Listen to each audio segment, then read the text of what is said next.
Hello everybody, welcome to another session of head-driven phrase structure grammar. In the last video, we have seen how phrase structure grammar can be made for English. That is, we have prepared a set of phrase structure rules for a set of sentences, and then we have given the lexicon. Let's recall now what we have done in the previous video. We have seen that phrase structure grammars consist of a lexicon and a set of phrase structure rules.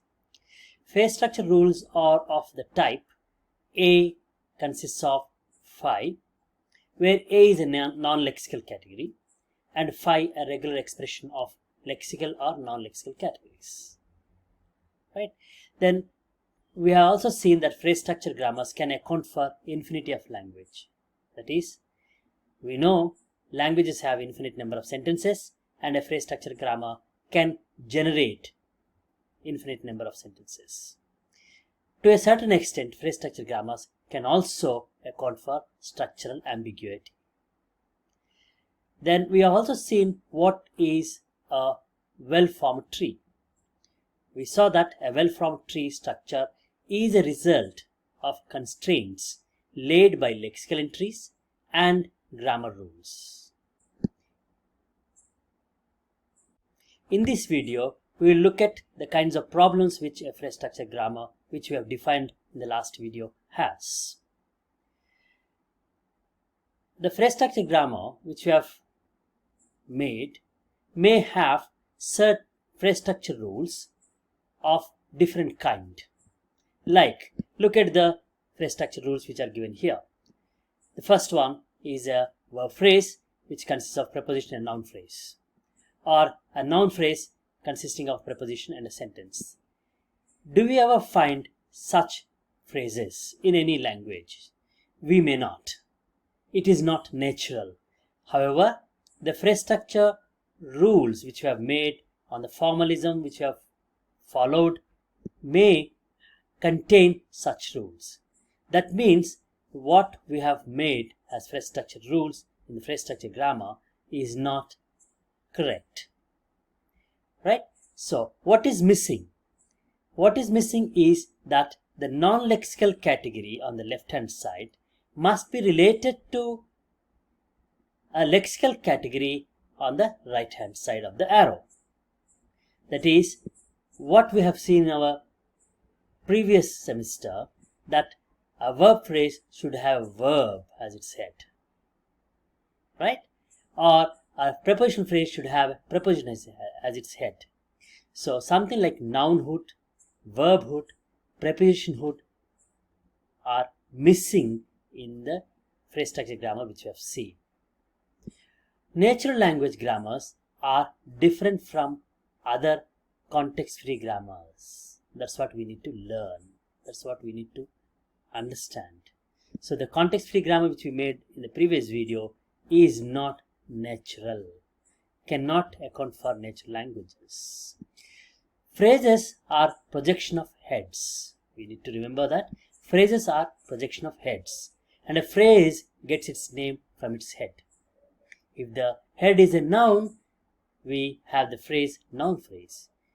If the head is a verb, we get the phrase verb phrase. Right? So a phrase gets its name from its head. That means headedness plays a crucial role in natural languages or natural language grammars. So, headedness shall be incorporated into the theory of natural language grammars. So, any theory of natural grammar which we see should have headedness as part of it. Let's look at the next problem with the phrase structure grammars which we have seen. The phrase structure grammar which we have seen will overgenerate.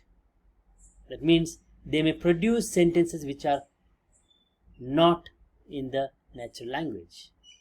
That is, the phrase structure grammar which we have made in the last video for English may produce some sentences which are not of English. That means which may not belong to the English language. Let's look at some example here. One example here. A rule like verb phrase consists of verb, optionally a noun phrase, and optionally another noun phrase. And a lexicon we have cried, hit, gave John, Mary a pen, may produce grammatical sentences like John gave Mary a pen, or John hit Mary, or John cried. All of them are grammatical. But the same verb phrase may also have sentences with the verb phrases like cried Mary, John cried Mary, which is ungrammatical. Or it may have a sentence like John hit or Mary hit John a pen. Hit John a pen is a verb phrase which is ungrammatical. That is, cried is a kind of verb which cannot take noun phrase as its object. Or hit is a verb which cannot have two objects after it. Right? That is missing in the verb phrase rule which you have made there. That is, each word has certain constraints in it. Those constraints have to be reflected in the grammar and the rules which we make. Right?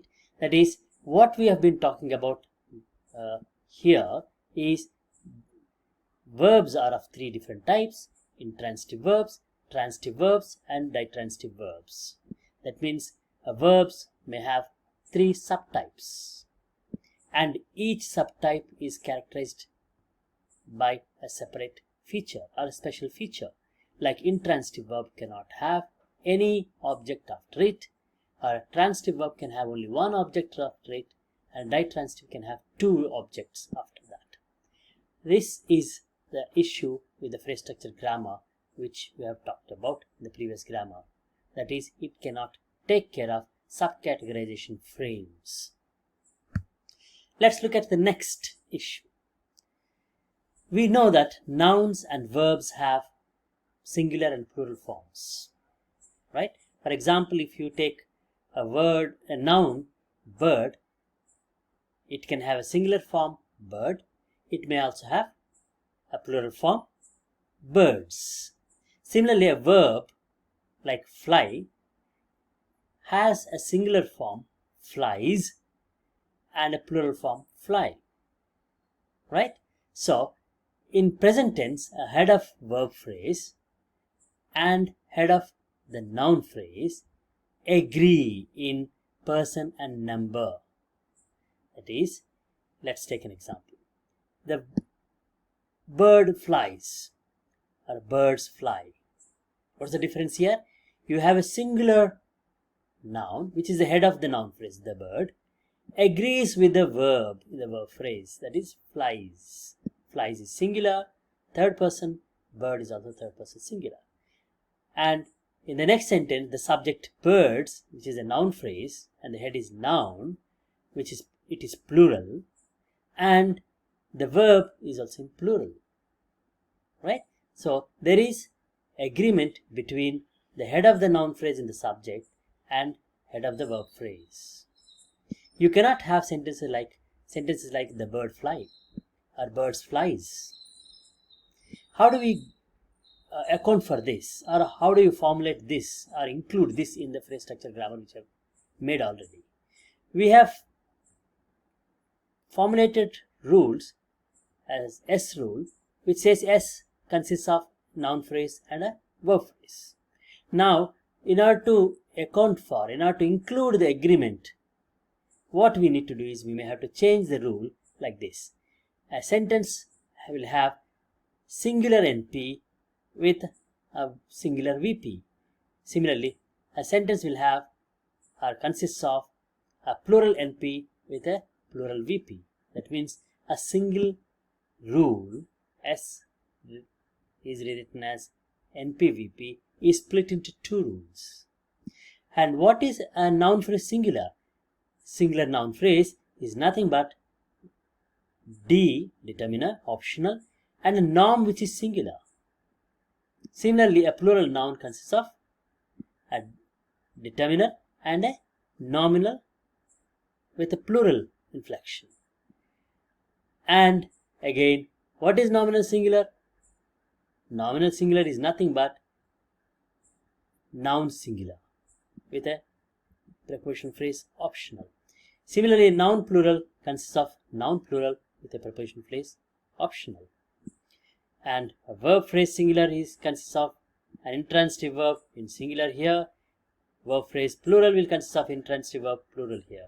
So these rules can account for these two sentences, and these rules will never produce sentences like the bird fly or birds flies.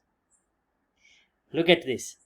What's happening? We are splitting all the rules. We are making 1 into 2. One rule becomes 2, or 2 becoming 4.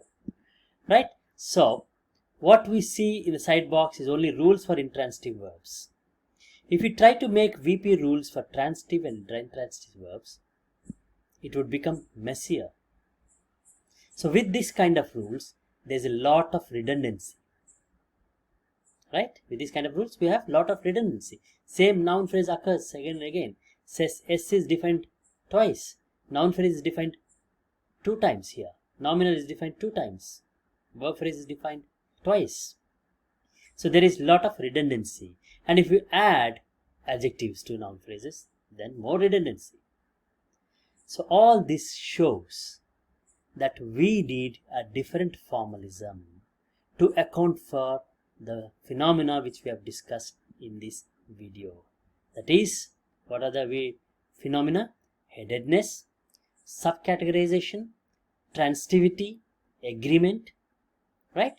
And we may have some more phenomena which also need to be looked at. So we need a different formalism. Context-free grammars which we have seen will not account for natural languages.